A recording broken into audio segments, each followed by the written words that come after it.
Hi everyone, and welcome to this webinar series.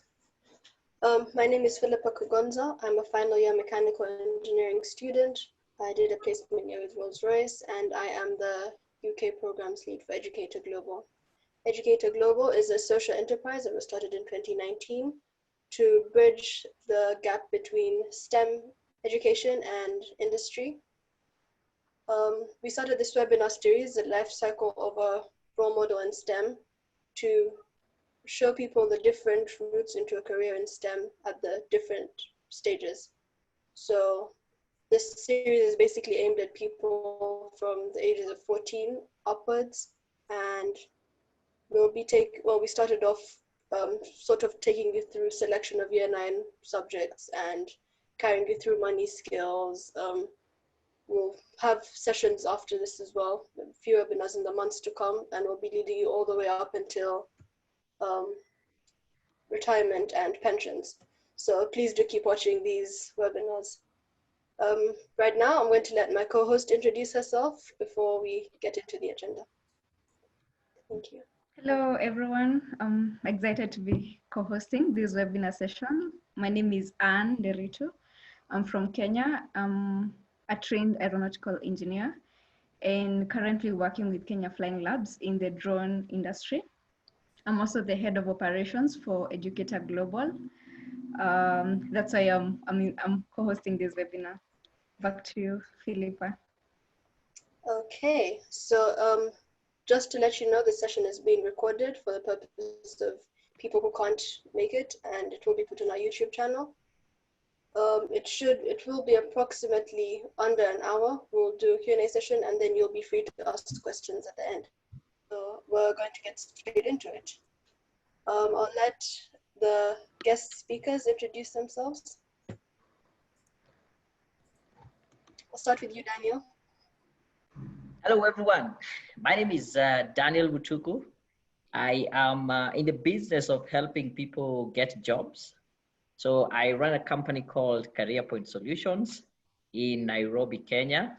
And our main purpose is to assist people who are looking for jobs to be able to articulate their value and communicate it clearly to the employer so that they can get the right jobs. And at the same time, once they get these jobs, how do they continue being valuable?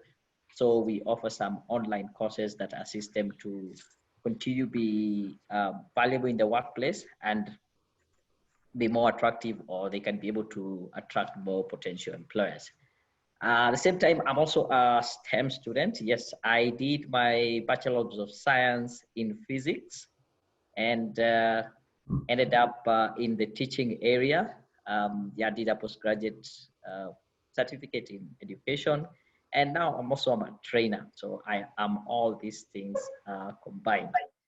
In my day-to-day activity, that would be having also trainings like this, or one-on-one and career and interview coaching sessions. Something fun about me, I would say, it's interesting that I'm usually in the science field when it comes to academics. Yeah, I'm more of a science guy, physics, engineering, but on my social life or my interests normally are in the arts. So I'm also an actor. I used to be a comedian. It's been a while since I did comedy. Yeah, and so also run a YouTube channel. So you should check out my YouTube channel on career growth. Okay, thank you, Daniel. I'll let the next guest speaker introduce herself and tell us a fun fact about herself as well. Hi, everyone. My name is Winnie Bagonza. I am a teacher by profession. I own a school and co-own another. When you're a teacher, you really don't have much to say about yourself. Normally, it's your work that speaks for you. And my fun fact, I was nominated Student of the Year award at City and Islington College very many years back. I won't tell you the year because you'll start calculating my age. And we don't want that, do we? I also do a charity run in Kampala. It's called the Muyenga Community Run. And it's to help in maternal health. And that's me. Thank you. Over to you, Anne. Okay, those are very interesting introductions from our guest speakers. So I'll just dive right into our session. And maybe the biggest question for everyone who is looking for a job is maybe when a recruiter gets tens or hundreds of applications, what exactly draws you towards a particular application? We can start with you, Winnie. Okay, I will give my personal view. What I look for in an employee. I look for suitability. A best suited, the application has to be best suited for the criteria. I look for originality and presentation. Mission statement. I like to look at people's mission statements because that's, in a nutshell, you can see a person from their mission statement. What you think about yourself and you've put on paper should really speak a lot about you because you're selling yourself as a product. Qualification. If you notice, I didn't put qualification first because it is not that important in my view. Work experience, if any. Skills and knowledge of some sort. Then personal traits. I like to see, you know, normally when you ask, if you look at a CV and an application and it's prototyped, I like to see that individuality, that your personality, a personal trait. And then of course, competence. And your referees are very important. It's good to give referees that are strong. And normally if you give me a referee as your present job, that's a very strong one for me, because if you're comfortable enough to ask your present employer to reference you, then for me, that's a big one. Yes, that's about it. Okay, Daniel.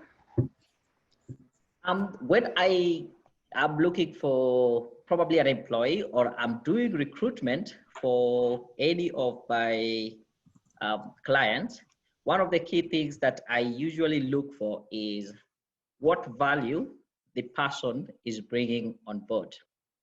Now, this value we can be able to get it from how they present the application.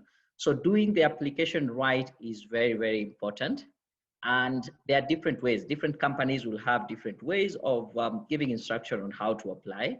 So some companies will ask you to go and fill in on their website. They have a career portal and submit your application there. Some will ask you to send an email or with your application and CV. So how clearly someone is able to follow those instructions would communicate the kind of individual they are. But most importantly, I try to look at the right fit. Are you the right fit for this position? And this can be, fit can be presented in form of the skills that you have. Do you have the skills that we are looking for? If we want someone who's coming to help us with IT or with support, do you have those skills? The other thing I look at or really attracts me to an individual is their personality. And this is quite a big one. People like, from my experience I've seen when you're doing hiring, we will end up hiring someone we like, more biased to someone we like than someone you really, who is very qualified and they're not very likable. So actually when you tell someone, I like you, you're more or less saying, I'm like you. So how likable are you? Is the presentation as in the personality? Are you the person who is able to relate with the individual? Will you fit to the company culture? Will you be an addition to our team, or quote unquote, will you be a liability? So that is what I would look into. And you can see from the presentation, we are looking for that tick, the good match, and yes.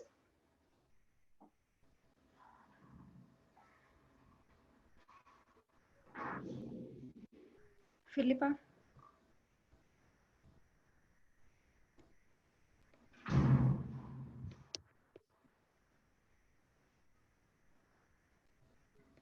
Okay. I think Philippa dropped out. Philippa, are you there? You on mute?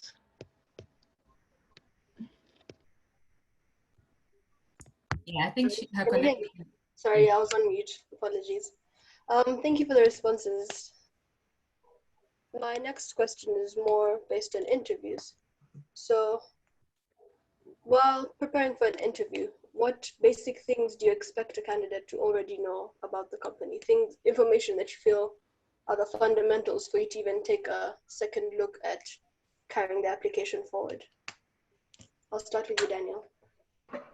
Okay, so when it comes to interviews, I would always ask when you are invited for an interview, the first step that you really need to do is to go back and check out the application that you sent out for that position.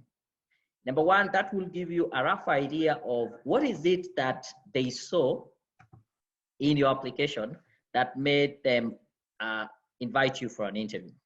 Because from experience and from where I stand, I usually advise people you should always customize your application for each and every job that you're applying for. We might have two companies looking for an engineer, but probably the job description will be different. So you need to customize. So you might have several versions of your application that you have been sending out. So go back, check what is it that you said? What is it that they saw that they felt like this is the right person to come in? Once you look at your application, then go and check the job description. So the job description gives you now, again, a clear understanding of what is it that they were looking for. Yeah, I usually say if an interview is an exam, the marking scheme is the job description, because they have clearly told you, we are looking for someone who has this kind of qualifications. We want someone, once we hire them, these are the roles they will be doing. So you get to know what is it that when you go there, what is it that you will be doing, and the qualification and the attributes and all that. So that gives you the frame of mind of what is it that they are looking for and what is it that you sent and they saw and they felt like you're the right candidate. Something else I would also say it is important for you to know is to understand that company. What is it? What are they in the business of? What is their mission? What is their vision? How much market share do they have? What products and services do they offer? Because now once you have this information, it will help you align your answering of questions in an interview to fit the company.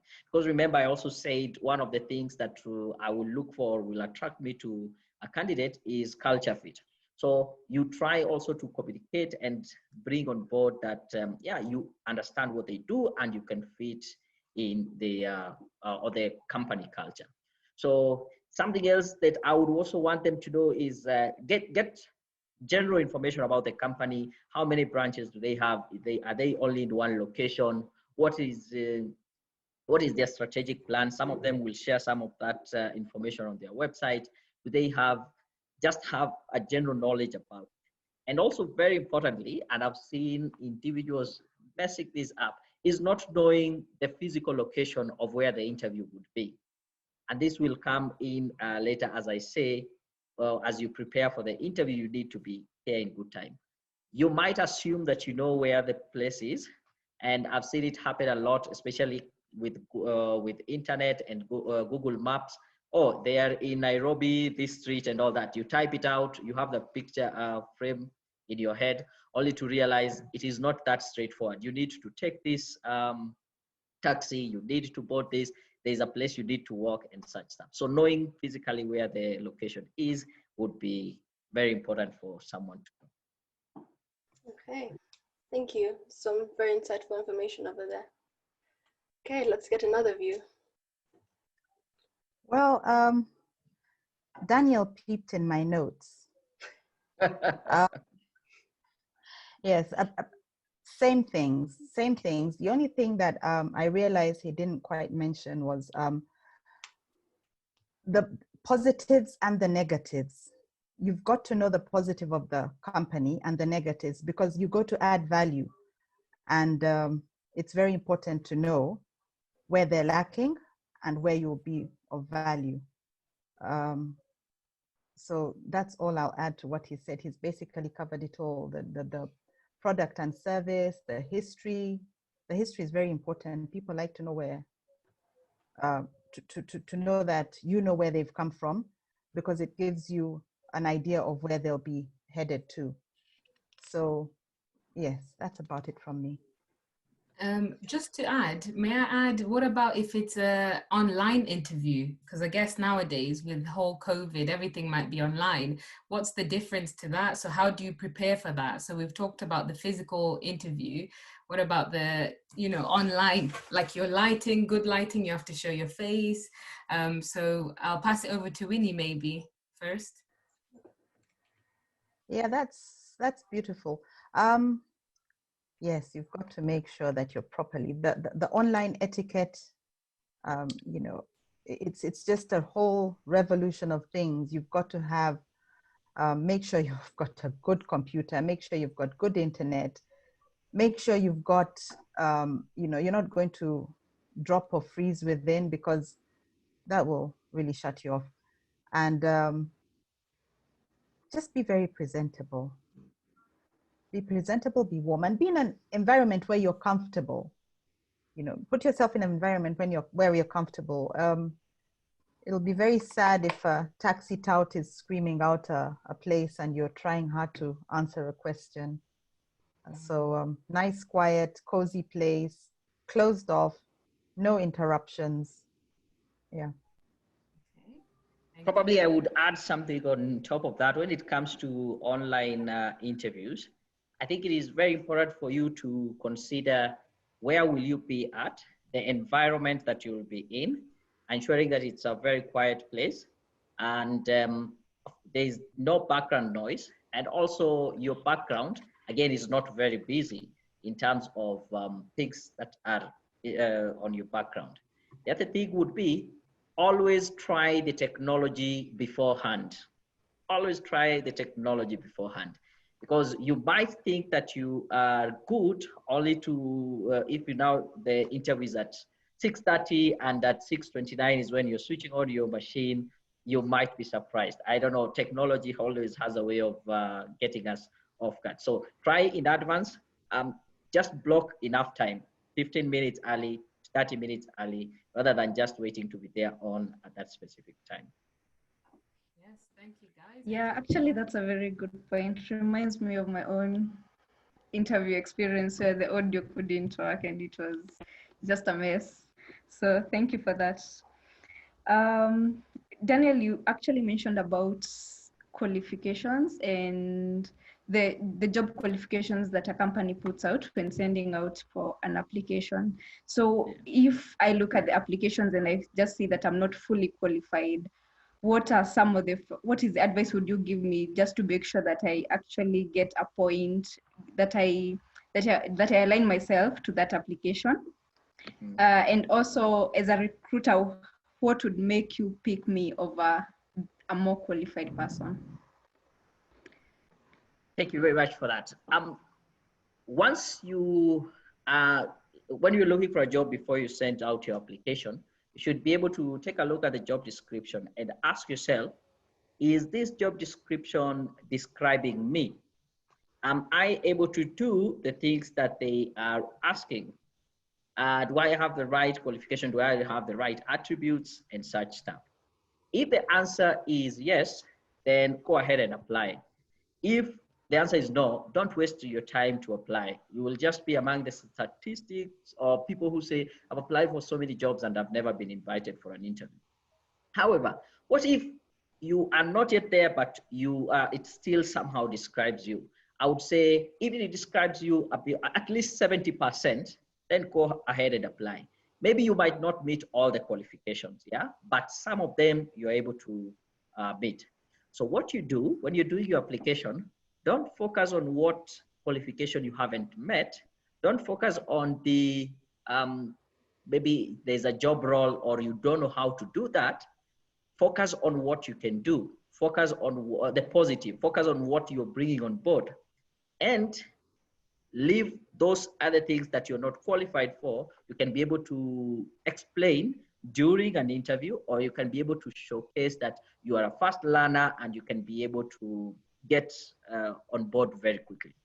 So if you're not that qualified, focus on what you have, not what you don't have.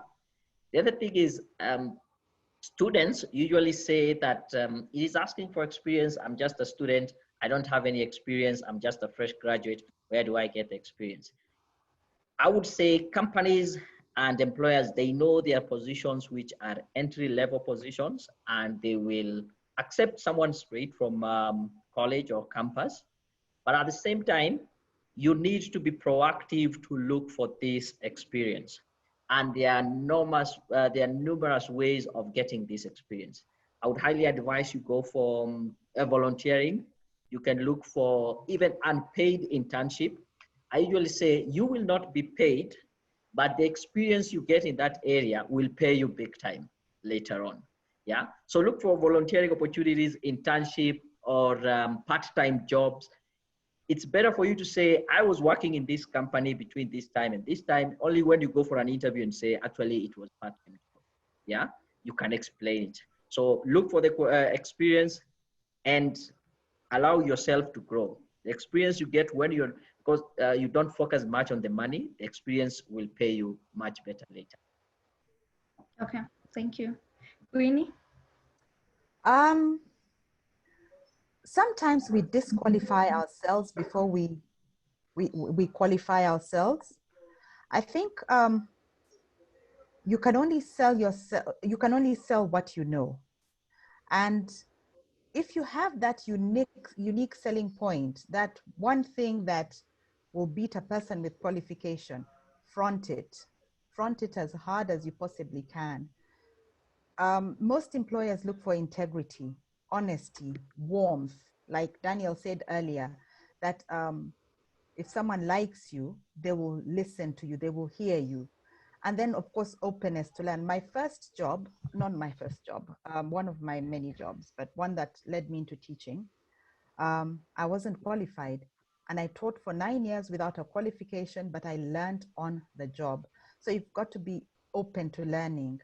And you've got to show that you're open to learning, not just by saying, but be curious, be inquisitive, ask. You're free to ask at that point in time. You're just going for an interview. Yes, you're not qualified.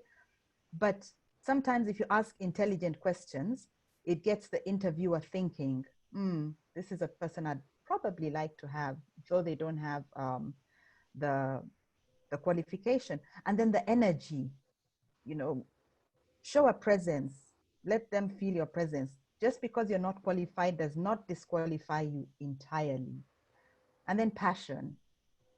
I got into teaching because of passion, well, the holidays, but also passion, passion with the children, it's lovely working with people and watching and celebrating each milestone. That passion cannot be faked. You have to have, if it is something you want to do, you will move heaven and earth to actually get yourself there.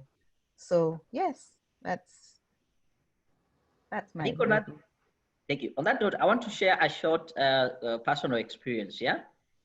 When I came out of college, I was looking for a job, and there was a small school in my neighborhood. Actually, it was assisting the less fortunate in the society. And I went there and said, I want to help you teach.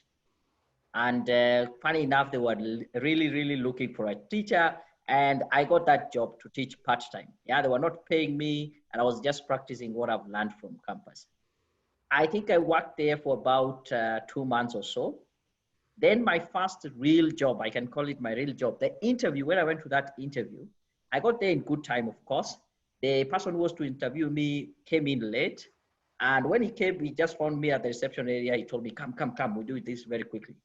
As I followed him to the office, he just turned around and looked at me and asked me, can you teach? It was a teaching job and computer teaching job.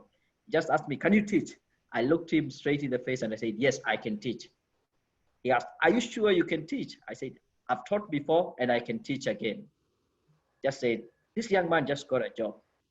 That is how I got a job. Now, had he asked where I had taught, I would have felt a little bit embarrassed to say, oh, it's just a small, but the fact that I got that experience. That 2 months teaching experience gave me an opportunity in this company.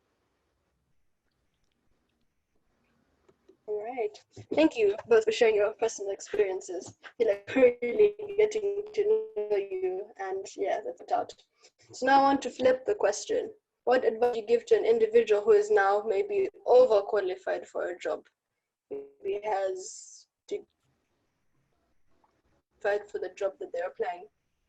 Do you feel like they should downplay their accomplishments to sort of fit the company? What's your advice for a job they're applying to? Would you like to go first? Okay, let me go first. I mean, it's really difficult, to be honest. If a person comes to me and they're overqualified, in my mind, I'll be thinking, you're definitely not going to work for me. And if you do, you're definitely not going to give me your all, because, you know, really this is, however, if I were looking for a job right now, because of my age, I guess I'm overqualified for many jobs. I've seen quite a lot. I've experienced quite a lot. If I were to apply for a job and I was overqualified, I would do the same with the underqualified. I'd find my unique selling point. I'd make you want to have me, because I would want to learn from you. The insecurity of an overqualified person can be downplayed by an insecurity of that qualified person. The employer is insecure normally, because if you're overqualified, you're not going to do what, you know, nobody wants an overqualified person really. And yet we keep telling people qualify, qualify, qualify. But in your qualification, there's an insecurity of something you don't know. And that could be something that, you know, I would like to learn. That would be one angle. Another angle would be desperately wanting to be part of a company. I have an example of a teacher that came to get came for a job interview. And I thought, nah, you need to be at a university, you need to be somewhere else. And that teacher said to me, actually, no, I'm slowing down. This is my retirement. You know, this is what I want to do. This is what I want to mellow down on. And that was for me a very good reason to give him the job. The third reason would be still passion. Nothing beats passion. Not everybody works for the money, in my view. Some people work for the passion. And if in interviewing someone, I sense passion for what it is that they're supposed to be interviewed for, I'd give them the job.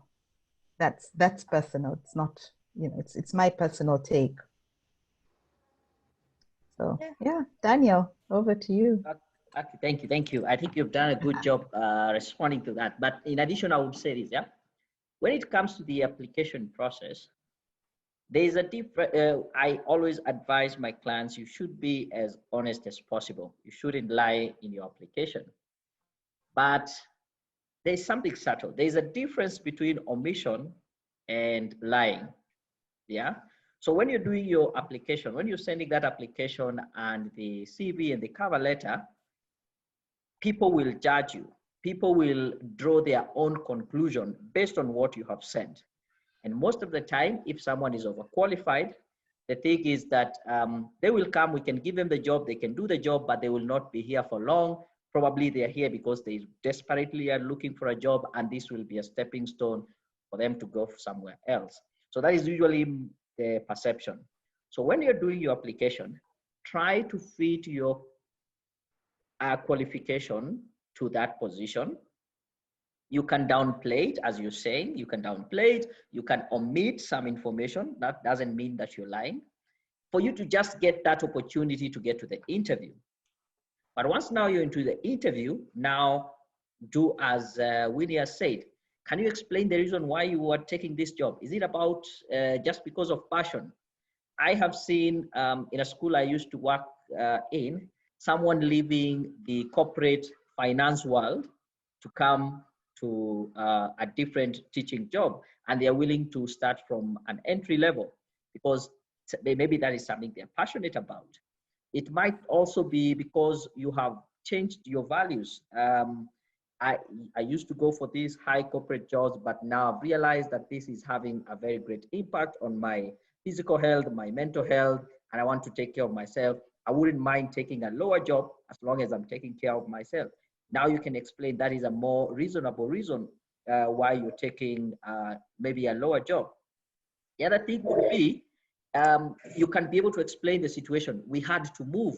I followed my spouse. Now I'm in this country or I'm in this town where, of course, I left my job, but I still want to be able to provide for my family. So I can assure you, I'm not going anywhere. Some of these things you can easily explain during an interview when you're face to face with someone. And like when you write them down. When you write them down, of course, assumptions will be over the place. And most of the time, this assumption will not be there to serve you. So downplay, customize your application for the position. When you get the interview, you can be able to explain and come out clearly and avoid those assumptions. Yeah. Thank you, Daniel. Yeah, I definitely agree that it's more about getting your foot in the door. Once you made it to the interview stage, past that CV stage, it's like you're already in, you just need to crack the door open. Okay, over to you, Anne. Okay.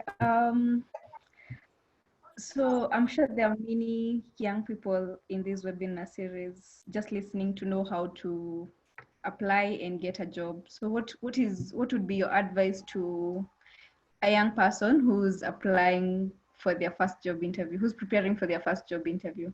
Maybe we can start with Winnie. Okay. First of all, it is important to know yourself.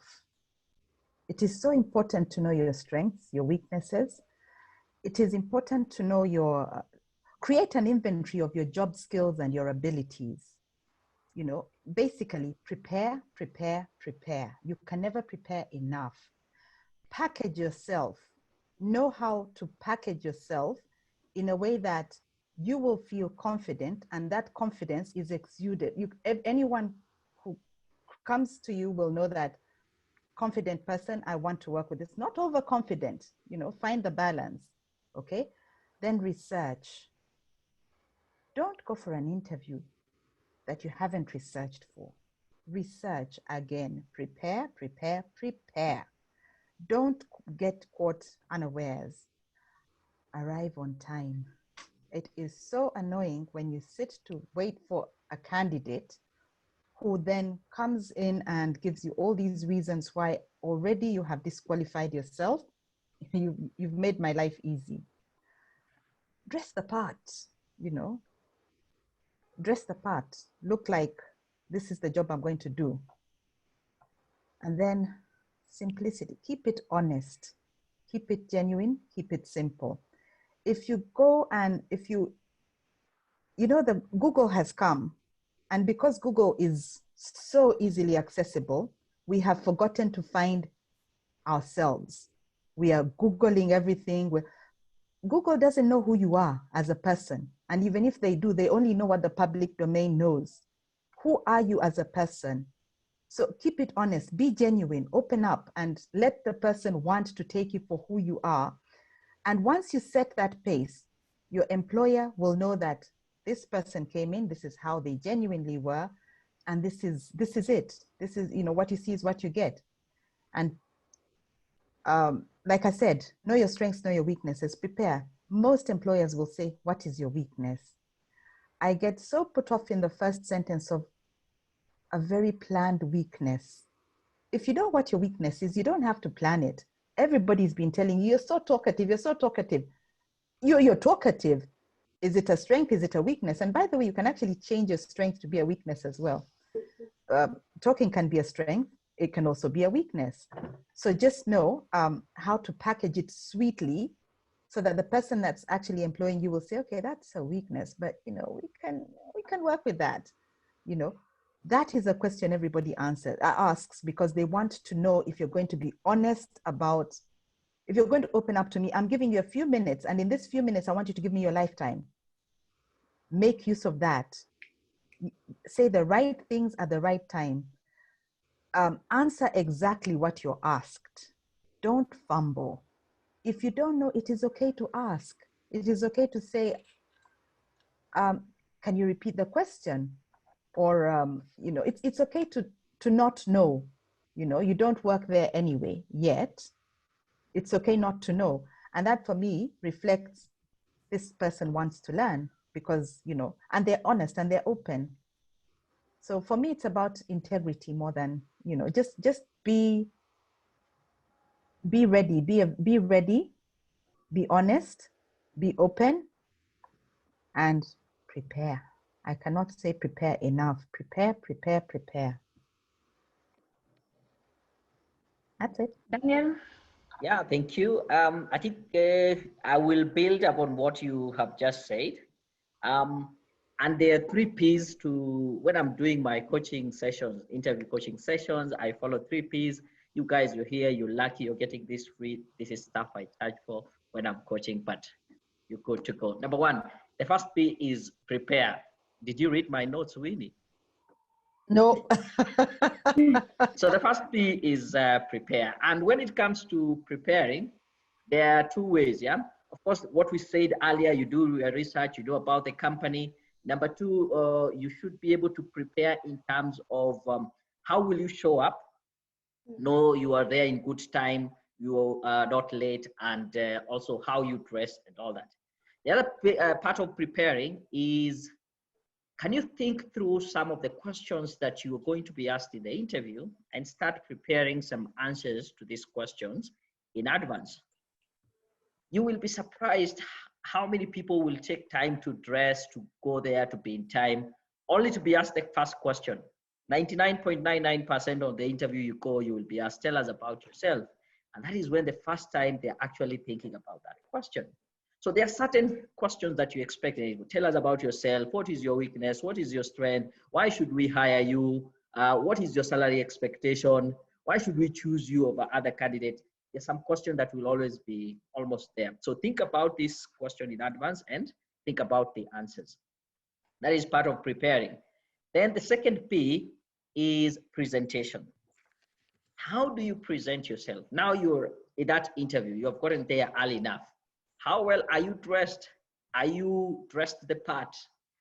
How are you communicating what you're saying? Are you confident? Are you fumbling? Are you like things like that? Are you drawing maps on the floor? Are you looking for answers in the sky? How do you present yourself? Are you someone who is confident? Do you know your stuff, or you're just here just trying things out? The other thing with part of presentation is your body language. You should have a body language that shows that you are confident and you know what you're talking about. It's always called the open body pose. Try to use your hand, be open, avoid closing yourself in, avoid making yourself small, make yourself big, be there, talk, and fill the room. It might be a big room, but you have the presence, yeah? You are commanding authority. And actually, when you get to an interview room, there are 3 things that you should be able to come out straight off the bat as you get into that room. Number 1, show them that you are as sharp as a tack. You are clever, you're mentally acute, you know what you're talking about. Number 2, you should be able to show them that you are as enthusiastic as hell and you are interested, you have great interest and in that position, the role and the company. And also you should show them that you are an expert. This should all come out in terms of presentation. And the last P, I think I mentioned something about it, is personality. Be yourself. Google doesn't know about your personality, just as Winnie said. It will give you some answers, but be yourself. Be that likable person. People are more likely to work with someone who they like rather than someone they don't like, and they're highly qualified. So bring in the personality. You might answer the same question, the 3 of you, the same way, but the personality again is very different. Expect the unexpected, of course, and ask a question. An interview should not always be a question and answer session. I always say when you bring in the conversation bit of it in an interview, it makes it even better. It's not just ask question, I answer, you ask. At some point, you can ask question back to the interviewers. Yep, I definitely 100% agree. Thank you both for your responses. Another thing I would add to that as well is, as young people, most employers do understand that you don't have the experience. So it's okay not to know, but for what I tend to do is everything that you've submitted on your CV, have a story prepared for it. So if on your CV you've said you're a good team player, go into the interview knowing how are you going to portray this. So if you've said you're a good team player, they may ask you something like, tell me about a time when you're part of a team. So maybe you could reflect on a university project you worked in, some volunteering you did where you had to make some kind of contribution to a bigger group, and then just talk about that. Which brings me back to Daniel's point of try not to keep your answers too brief.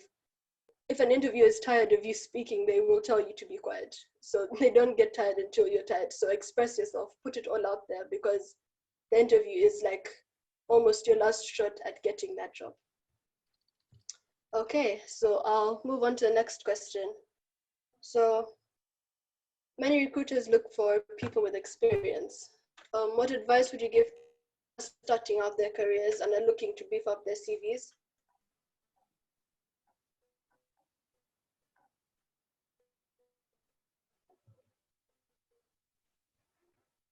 Sorry, did you catch that? Sorry, I think You froze. it just froze for a second. Oh, sorry, I said, I'll just say the question again. So many recruiters are looking to recruit people with experience. So what advice would you give to young people that are starting out their careers and looking to beef up their CVs to prepare for the job market? What additional things could they do to sort of cover up for not having the experience? I think Daniel touched on that area briefly. If it's not already too late, if you've finished university and you've never done anything, volunteer. Go to, and don't volunteer in the little school that Daniel volunteered at. Go for the big companies. Read, if you want to get to I always say, for me, the sky is not the limit. I'm sure there's something beyond the sky. Go big. What is the worst that can happen? You're just volunteering. You're giving them your manpower. So go for big companies. Don't go for little, the little ones, please don't misunderstand me. The little ones are really good. It helps with, but it's easier to go because those big companies normally have internship programs already. And, you know, it counts better on a CV. If you're, you know, if there's no student is, has got experience, but if you volunteer, you will get that experience. And when you're there, don't think you're doing them a favor for crying out loud. Go and work. Get there on time, make yourself felt, so that at the end of your stint, you get a beautiful recommendation. Let them want to hire you after you've volunteered. Basically, do a great job for free and get that recommendation. I'm telling you. Because how else are you going to make up for the experience? If you have a beautiful, you know, recommendation from a big company, for example, the British School of Kampala, if I may say, who won't want to employ you, you know? So yes, and then use your social networks. There's normally people that look for, I don't know if it's available everywhere, but I know that when I was in my younger days, there were companies that would want to have students during vacation time. So get a network and see which companies hire students for during their vacation, and do a vacation job. That way you will you'll beef up your experience data. I don't know how else you can do that except work. You know, and you can't say because I'm in school, I can't work, or I'm at uni. Uni has some really long holidays. Use them profitably. Yeah, that's about it. Thank you. Over to you, Daniel. Do you have anything to add to that? Yeah, I would add this, yeah. You have done your volunteering, you have done the internship, unpaid. You are, for example, running your own business, or you're having a side hustle, as we call it over here. You are doing something just to get by. there is a very professional way to put it across in your CV. Because as I mentioned earlier, when you send out your application, there's a lot of assumptions and conclusion people make. But there's a way you can be able to write the fact that you are running your own business in a very professional way to showcase these are the transferable skills that I got. You might still be in campus, you're in university, you are a leader of a certain project or a club, or you helped a certain organization to run a certain event and you are a volunteer, you did something. Do not downplay anything that can be able to be put down using language in a very professional way to showcase what you can be able to do or what value you're bringing on board. So that is what I would say in addition to volunteering. I am sure unless, I sometimes get individuals who have cleared their campus and it has been 2-3 years, they haven't gotten any formal employment, and they ask me, how do I explain this gap? Unless you are seated in the house, eating, sleeping, waking up, eating, sleeping, then you have nothing to put on your CV. But if you're doing something, there's usually a way to showcase that skill. You might also just be going to help, probably even it's a local shop or you are doing something. But at the same time, don't downplay the small one, but why not go to the sky? Why not go to that big company and actually ask for a volunteering opportunity? I read a story, I think it was in a book, I can't remember which book, and it says there's a guy who was he was a student and he wanted to get an opportunity in a retail shop. He was selling clothes and all that. So this guy realized that they really spend a lot of time, the staff was there spending a lot of time folding the clothes and something of that sort. So one day he just went to that store and asked the manager, can I help those guys fold the clothes? Yeah, he did help, he finished and left. The next day he came in and said, oh, I can see you have some more clothes, can I help? By that evening, the manager was asking, would you like to get an opportunity to intern here? And that is how he got a job. So the point is, show the employer that you can help them by actually helping them. Okay, thank you, Danielle. Well, very good points. Okay, I think we're almost coming to a close now. So I'd like to ask you, what advice would you give to individuals who are in very specialized areas where their jobs may not be on very high demand, especially right now during the pandemic when there is already a very high unemployment rate? Daniel, we could start with you. Okay, thank you. I would want someone to just have a career change all of a sudden, but it is good to pivot and try and see how can you stay afloat, what transferable skills do you have, and how can you apply yourself in different areas in the career world. Change of career might be quite drastic. So I would just think about how else can I be useful in the job market. I might be an engineer working in a certain factory or a industry once it is closed because we are no longer able to produce more product. But it doesn't mean I don't know things to do with workplace. How do you manage people, or how do you basic work ethics that will still apply? So in other jobs. So at that point, you can take a lower paying job just to showcase the skills, but change of career would only when either the industry is dying. Years ago, secretaries, that was a big job. Now it has evolved to being a personal assistant. So if actually the company or the industry is dying, find a way to pivot and find what is going to be there in long. Okay. Winnie? First of all, education, this pandemic has had its positives. As educators, we need to teach the thought process, not the subject. How do you transfer the knowledge you have to reality, to this is how I'm going to use what I know. Because, okay, so you've qualified. I'm assuming, I'm in the assumption that we're mostly STEM oriented, right? This pandemic actually opens possibilities for creating. So yes, as an engineer, that art class was a good class.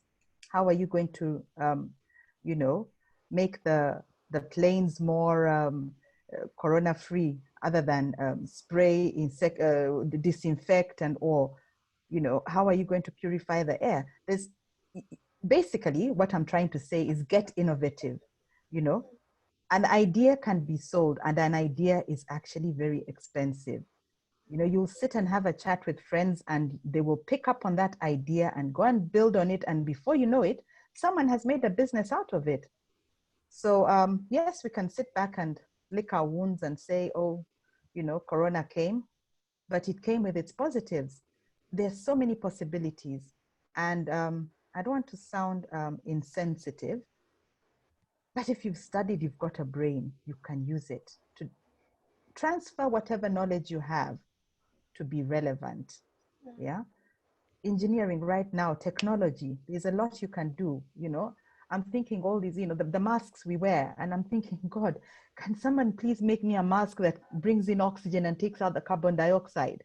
You know, there's so much that we can do. You know, sanitizers you're touching. I've seen, you know, here we have what we call juakali. I know the Kenyans would understand that as well, where people have created these little gadgets or contraptions that you know, you step on it to wash your hands, you know, and it's really very rudimental, but it's doing the job, and they're getting paid, and people need them because now, you know, you can't. So career change, if it's a possibility, if you've got age on your side, it doesn't hurt to build on, you know, to try and get a new career. Going back to school, if you can. I mean, it's based on individual scenarios. If you can master a new trade, don't procrastinate. Go for it. Great. Thank you. Anne, would you want to close off and open the floor? Yeah. I think Winnie touched on very good points about being innovative. Thank you to both Winnie and Daniel for your beautiful responses. And we're actually open for Q&A from our participants. So if you're able to unmute yourself or send a question through the chat, we are open for that. But maybe as we wait for anyone to ask a question, I could just, I may direct this to Winnie. What advice would you give to maybe people in the minority groups, maybe women in engineering? How are they able to progress their careers? I'm a very anti-minority person. Okay. What is minority? How you see yourself is how you sell yourself. Okay, I'm female. Okay, I'm in you know, I'm doing a job that maybe people would think is a masculine thing, but that, you know, that doesn't disadvantage you in any way. It actually is of an advantage, you know, because you stand out. And I think people in minority should actually, I worked in a place where I was a minority, and I know that I had to work 200%. I had to give 200%. But then the flow comes, you know, the pattern comes in gradually. So I think, yeah, just give your all, and don't bias your own minds. Don't bias your own minds. You know, yes, it is out there in society, but I choose to be a human being before anything else. So.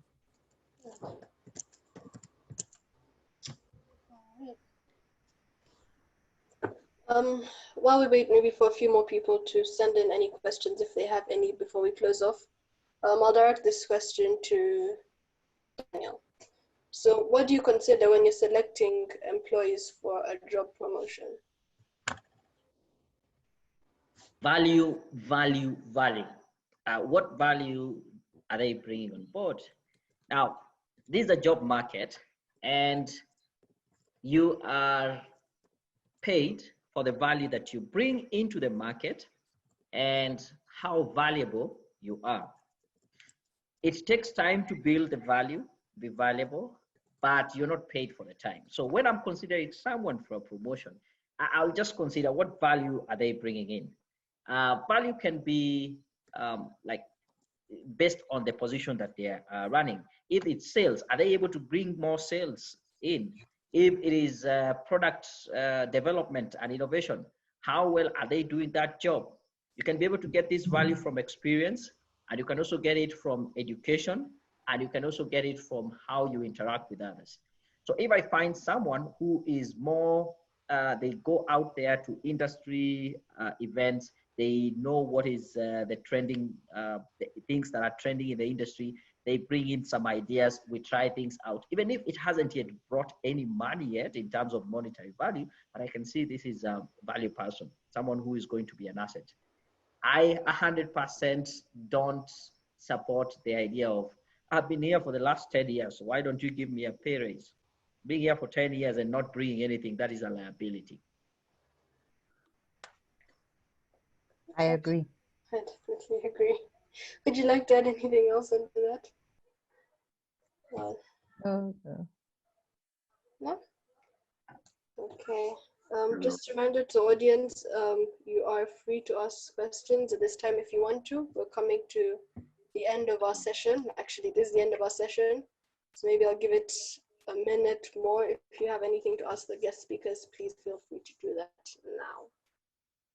I can see there's a question that has come in a private chat, and they don't want the person to be mentioned their name. Okay. Can you see that? No. So they're asking, let me just read it through. How best can you answer to your employer for salary increment politely? Is it okay to write a letter or just confront them? Okay, my assumption is you're already working in that place and you're trying to ask for an increment. Most of the time, it really works well where if you have a normal review, maybe at the end of the year, there's an appraisal system or process. That would be a great point to bring it in. But you try as much as possible not to be the one bringing it out, and you're asking for the increment based on maybe you're dissatisfied with what you're getting. But if it comes to a meeting, bring it in a very informal way, and of course, justify the increment based on the value that you're bringing on board. Yeah, so I wouldn't ask you to avoid the whole conversation, but find a good way to bring it up. But once it is up, 3 tips. Number 1, know your value. Once you know your value and what is your meaningful contribution to that company, the second tip would be make the company realize that. Sometimes we know what we are bringing in, we are so much focused, it is in our head, but we don't bring it out. And once you bring it out, let it be a conversation, let it be a negotiation. It is not demanding, it is not, it is this or I'm gone, but how do you justify it and have it more of a negotiation kind of conversation. Just to add to that, Daniel, yeah, most companies have policies on increment. So find out what the increment policy is before you bring up the conversation, because it can be touch and go. Know what the company policy is. If you're in a company, you have to know what the policies are. No company stagnates employees, sorry. So know your company policy on increment before you make that conversation, because it can be quite uncomfortable. I have a question. Okay. Good evening, everyone. I'm Albert. I have about 1 or 2 questions. One, is it okay if I exclude some of my qualifications from the CV, depending on the job that I'm applying for? That's one. Because you talked about, for example, overqualified and all that. So depending on the job I'm applying for, if I see it is a smaller job than my qualifications, can I try to edit my CV, or I can just everything the way it is? Then secondly, when I used to apply for jobs before, I had issues with the question of what's your salary expectation? Because sometimes it's not good to just, in my own opinion, I thought it wouldn't be good to just say, okay, I need $500, $1,000 per month or something like that, or $5,000, something like that. So what is the best way? Because some of them you would say, depending on my qualifications, maybe you can gauge and see what I really would deserve to get. And some would still insist. So how best can you answer that question of salary expectation? Thank you very much. Okay, thank you, Albert. I think, Daniel, you can take the first question and Winnie can take the second.